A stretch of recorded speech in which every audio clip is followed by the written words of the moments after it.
Hormuz കടലിടുക്കിൽ Iran പ്രഖ്യാപിച്ച ചട്ടങ്ങൾ ലംഘിക്കാൻ ശ്രമിച്ചാൽ ആ കപ്പലുകൾ പിടിച്ചെടുത്തിരിക്കും. നിങ്ങളുടെ ഭീഷണികൾക്ക് മുന്നിൽ പതറാൻ ഈ രാജ്യം തയ്യാറല്ല.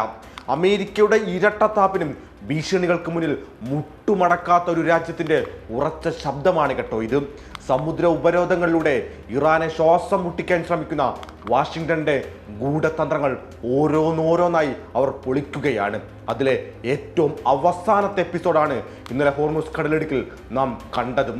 അന്താരാഷ്ട്ര കപ്പൽ ഗതാഗത നിയമങ്ങൾ ലംഘിക്കുകയും നാവിഗേഷൻ സംവിധാനത്തിൽ കൃത്രിമത്വം കാണിക്കുകയും ചെയ്ത 2 കപ്പലുകളെയാണ് IRGC ഇന്നലെ പിടിച്ചെടുത്തത് അഥവാ വെടിവെച്ചിട്ടത്. ഇസ്രായേൽ ബന്ധമുള്ള MSC ഫ്രാൻസിസ്ക, ലൈബീരിയൻ പതാകയുള്ള എപ്പാമിനോയിഡ് എന്നീ കപ്പലുകൾ ഇറാന്റെ സമുദ്രാതിർത്തിയിൽ അനാവശ്യ പ്രകോപനങ്ങൾ സൃഷ്ടിക്കുകയായിരുന്നു ഇന്നലെ. ഹോർമൂസിന്റെ സുരക്ഷ അപകടത്തിലാക്കുകയും നാവിഗേഷൻ സംവിധാനത്തിൽ കൃത്രിമം കാണിക്കുകയും ചെയ്തതോടെയാണ് കപ്പലുകൾ പിടിച്ചെടുക്കാൻ IRGC തീരുമാനിക്കുന്നത്. ഇതിൽ എപ്പാമിനോയിഡ് ദുബായിലെ ജബൽ അലിയിൽ നിന്നും ഗുജറാത്തിലെ മുദ്ര തുറമുഖത്തേക്ക് വരുന്നതായിരുന്നു. അക്രമത്തിൽ കപ്പലിന് കാര്യമായ നാശനഷ്ടങ്ങൾ സംഭവിച്ചതായിട്ടാണ് United Kingdom Maritime Trade Operation report ചെയ്യുന്നതും.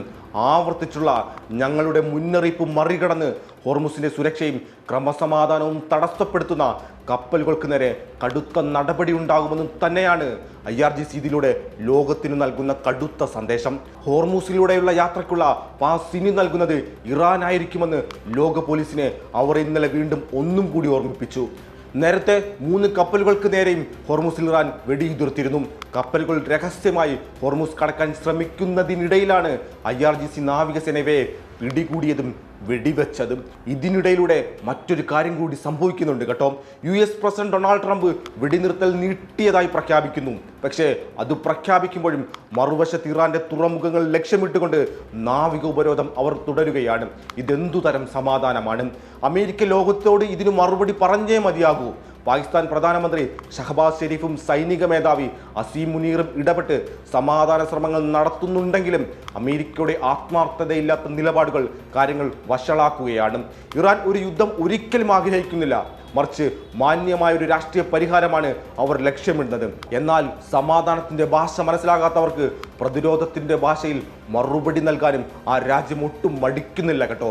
അതാണ് ഈ സംഘർഷത്തെ ഇത്ര ദൈർഘ്യമേറിയതാക്കി മാറ്റുന്നതും. പ്രസിഡന്റ് പെസഷ്ക്യാൻ പറഞ്ഞതുപോലെ ലോകം എല്ലാം കാണുന്നുണ്ട്.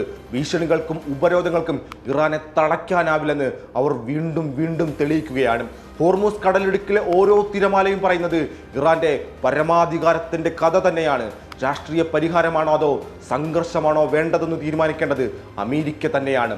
ഇറാൻ ഏതു സാഹചര്യത്തെ നേരിടാൻ എപ്പോഴും ഇപ്പോഴും സജ്ജമാണ്.